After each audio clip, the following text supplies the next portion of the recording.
सर्वे वेदा यत पदम आमनन्ति तपांसि सर्वाणि च यद वदन्ति यदि छन्तो ब्रह्मचर्यं चरन्ति तत्ते पदं संग्रहेण ब्रवीम्योमित्येतत्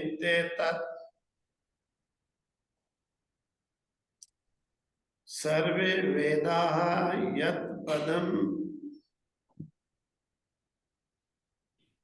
आमनन्ति तपांसि सर्वाणि यद वदन्ति यद इच्छन्ता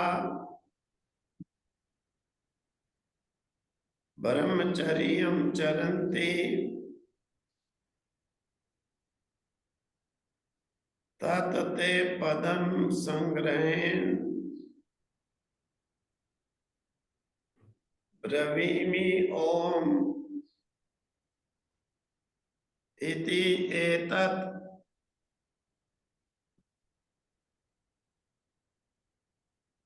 एतद्द्वयेवाक्षरं ब्रह्म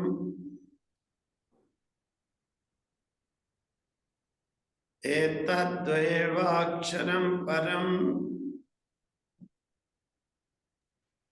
एतद्द्वयेवाक्षरं ज्ञात्वा यो यदिच्छति तस्य तत्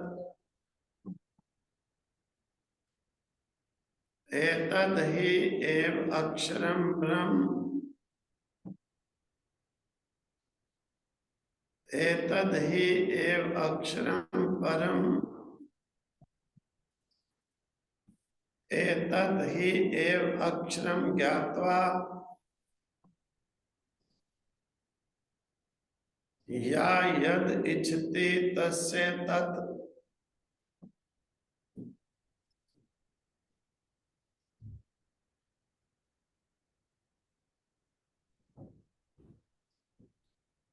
कहते हैं नचिकेता ने यमाचार्य से कहा कि जो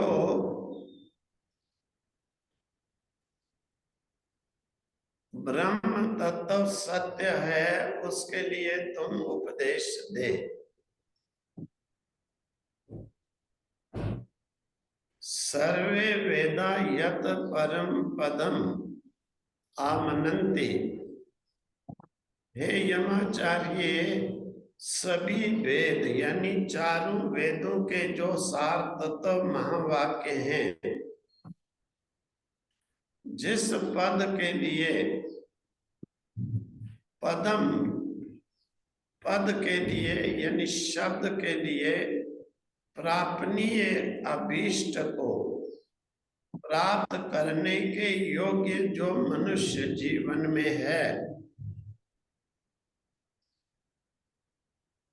आमनन्ति, उसके लिए बार बार जिसके लिए वर्णन किया जाता है, जिसके लिए ब्रह्मचारी लोग ब्रह्मचर्य पूर्वक तप करके जिसे ग्रहण करते हैं, ऋषि लोग जिसका शिष्यों के प्रति वर्णन करते हैं,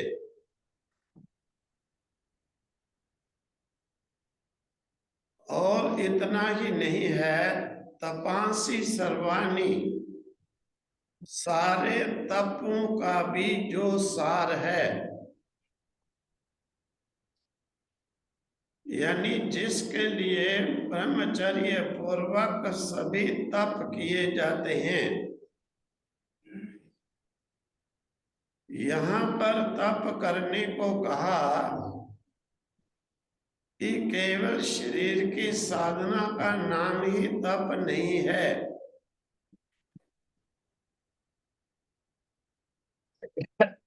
इंद्रियों को जो है विषयों से रोक करके तपाना वो तप है। और शरीर को सहन करके सर्दी गर्मी लाभ हानि जो सिमरन करना ये भी तप है। इच्छुक जो सब इंद्रियों को मारकर सब विषयों से हटकर विद्या को ग्रहण करते हैं ये भी तप है। इस प्रकार से यहाँ पर सर्वाणी बहुवचन दिया गया कि तप कोई एक नहीं है कि बैठ करके केवल माला का जप करना ही तप है। शरीर को साधने का नाम हेलो,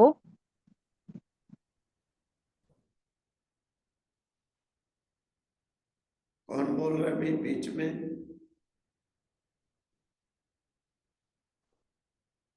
शरीर को साधने का नाम तप है, जिसमें शरीर को साधा जाए, विद्या से भी, सेवा से भी, इंद्रियों के दमन से भी, प्रभु नाम सिमरन से भी। इसलिए बहुवचन रखा कि तप एक नहीं है, तप अनेक हैं। तो जिसके लिए सभी तप तपे जाते हैं, यद वदंती, सभी तप जिसके लिए कहते हैं, सभी तप जिसके लिए किए जाते हैं, यद इच्छनता, जिसको चाहते हुए, जिसकी इच्छा रख करके, ब्रह्मचर्यम चरन्ति, ब्रह्मचारी लोग जो है वो ब्रह्मचारी का आचरण करते हैं, ब्रह्मचर्य को धारण करते हैं। तत् ते पदम संग्रहेन ब्रवीमि, तुझे मैं उस पद का, अभिष्ट वस्तु का, तुम्हारी जिज्ञासा जिसके लिए है उसका संग्रह से यानी संक्षेप से ब्रवीमी उपदेश करता हूं, बताता हूं। ओम एतत्, वह शब्द ओम है या प्राप्तव्य ओम वाच्य ब्रह्म है। इति एतत्, ऐसा ये है, क्योंकि ये सारा जो ब्रह्मांड है ये उसी आकार उकार मकार नाद बिंदु सहित सभी उसी से ही प्रकट हुआ है। नचिकेता ने कहा था, धर्म अधर्म से, कृत अकृत से, भूत भव्य से, जो संसार की प्रत्येक वस्तु से भिन्न है, आप उसका मुझे उपदेश दीजिए, इस आत्मा का। यमाचार्य ने कहा कि देख, जिस पद के लिए, जिस प्राप्त करने योग्य शब्द के लिए सभी वेद बार बार वर्णन करते हैं, यानी वेदों के अंदर दो भाग होते हैं। प्रवृत्ति मार्ग के लिए भी वेद कर्म कांड का वर्णन करते हैं और निवृत्ति मार्ग के लिए भी वेद जो है वर्णन करते हैं। यहाँ पर प्रवृत्ति मार्ग वालों के लिए जो वर्णन करते हैं उनको छोड़ निवृत्ति मार्ग वालों के लिए वेद अक्षर उपासकों के लिए जो अप्रोक्ष रूप से परमात्मा ब्रह्म की साक्षात्कारता को, एकता को सिद्ध करने वाले महावाक्यों के द्वारा चारों वेद अप्रोक्ष रूप से उस ब्रह्म का जो है साक्षात्कार कराने वाले हैं। परोक्ष नहीं, अप्रोक्ष, अन्य नहीं, स्व में स्वस्वरूप का बोध कराने के लिए चारों वेदों के चार महावाक्य हैं।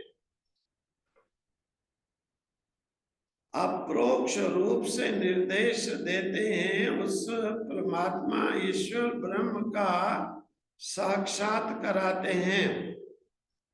अहम ब्रह्मास्मि प्रज्ञानम ब्रह्म अयम आत्मा ब्रह्म तत्त्वमसि।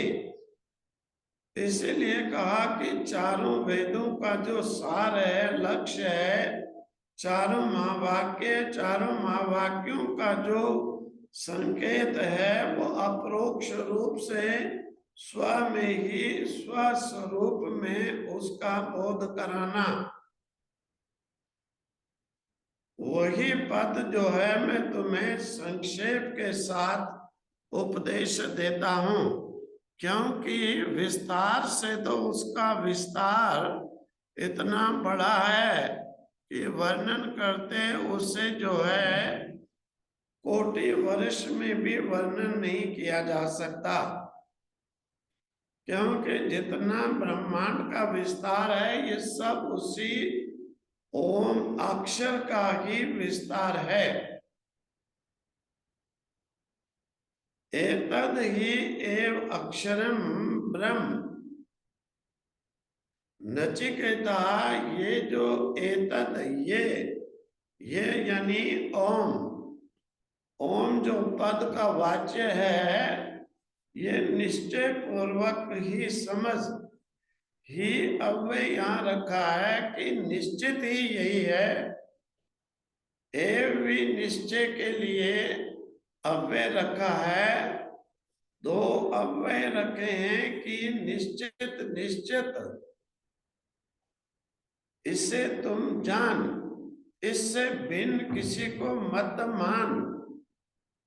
ये जो अक्षर है, यानी नाक्षरति वहति इति अक्षरा, जिसका कभी नाश नहीं होता है, प्रलय होने पर भी, सबका नाश होने पर भी ये अक्षर ओम वाच्य का नाश नहीं होता है।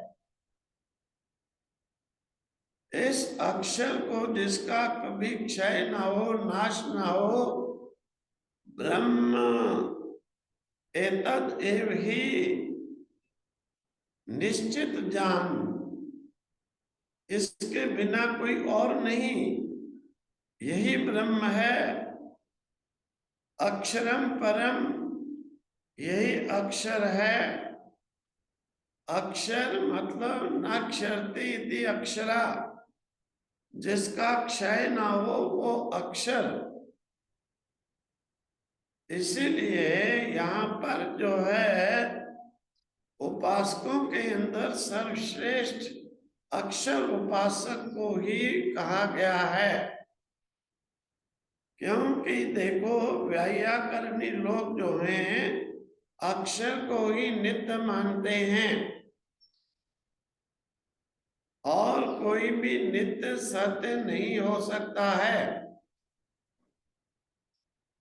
हम जो वाणी अक्षर बोलते हैं, उस अक्षर का कहीं नाश नहीं है। कहीं अगर तलवारें चलाएं और हम अक्षर से बोलकर कहें कि हमारे अक्षर को तलवारों ने काट दिया, दूसरे तक नहीं जाएगा, कभी नहीं होगा।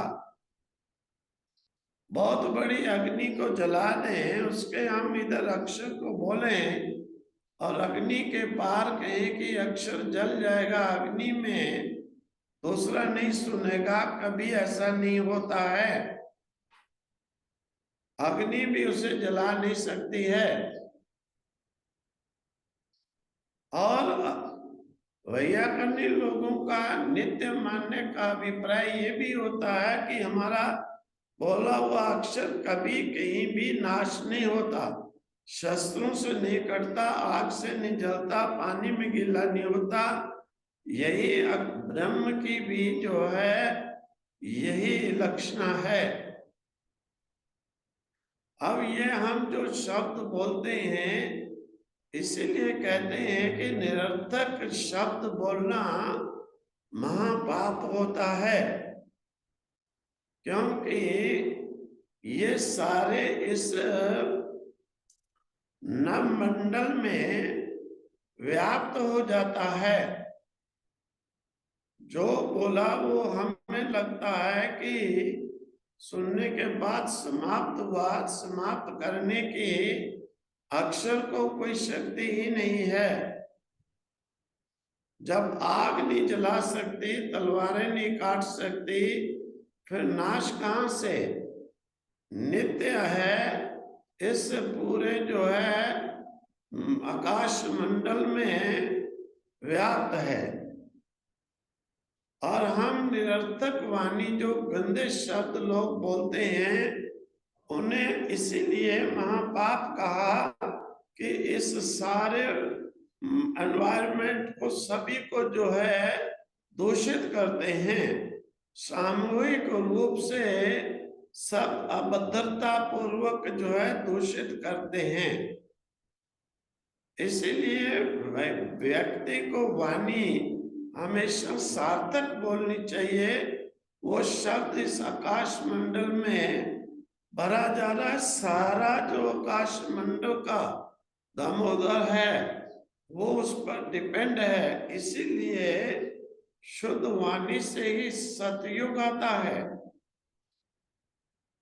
और ये वाणी देखो, आज भी साइंटिस्टों ने भी इसे अप्रूव किया कि इस आकाश वायुमंडल में कई जगह पर कई दृष्टांत देखे गए हैं। जैसे समुद्र में शिप में कहीं एक किसी का ये वर्णन था कि बहुत उस मुश्किल में अर्थात तूफान में फंसने के बाद वहां पर उसने वाणी को सुना कि तुम इधर से निकलो, कि इस वायुमंडल में, इस आकाश मंडल में वो शब्द पड़े हैं। और आज भी साइंटिस्ट लोग भी कई इसे अप्रूव कर चुके हैं कि बहुत से ऐसे अक्षर यमा हैं जिन्हें हम कैच कर सकते हैं। यंत्रों के द्वारा, ध्यान ज्ञान के द्वारा उन अक्षरों को हम पकड़ सकते हैं। इसीलिए ये अक्षर ब्रह्म है। एतद ही एव, अरे इसे निश्चित कर यही है और कुछ नहीं है। और सब क्षर है, क्षर की उपासना नहीं करो, विनाशी की उपासना नहीं, अक्षर की, अविनाशी की उपासना करो। ईश्वर का सच्चा स्वरूप जो है यही अक्षर है। ज्ञात्वा, इसे जान करके देखो, इसी एक ओंकार से ही सारी सृष्टि की उत्पत्ति ब्रह्म से इच्छन हुआ तो किया जाता है। वेद के जितने मंत्र हैं सभी ओम से ही प्रकट किए गए हैं। इसीलिए सबके आदि में वैदिक मंत्रों में ओम नमः शंभवाय च मयो भवाय, ओम नमोस्तु नीलग्रीवाय, सब में पहले ओम को रखा गया इस चीज की पहचान के लिए कि ये ओम से ही सभी मंत्र प्रकट हुए हैं, कोटि करोड़ों।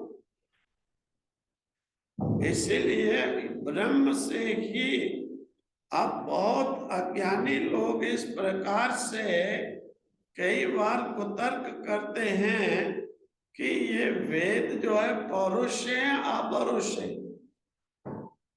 अरे ये उस ब्रह्म से ही, उस ओंकार से ही सब प्रकट है। तो इसीलिए यद इसको जो जान गया, यद इच्छति तस्य तत्, जो कुछ वो इच्छति चाहता है, तत् तस्य, वो वही हो जाता है। अर्थात जो इच्छित करता है वही उसे प्राप्त हो जाता है। जब इस प्रकार से उपनिषदकार ने इतना प्रत्यक्ष कर लिया, अन्य देवों की उपासनाओं में भटकने का फिर वही प्रश्न ही क्या है। सर्वम जहां पर सब कुछ ही हो जाता है, तो वहां पर फिर और क्या इससे ऊपर उपासना रही।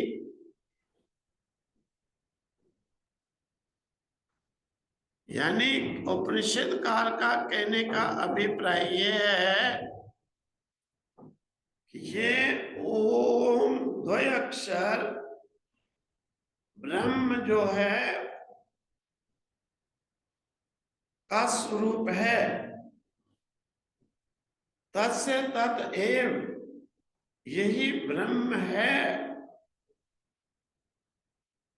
एव ही, तो अब वे कहे कि निश्चित निश्चित ही इसे ब्रह्म मान, ईश्वर का स्वरूप मान,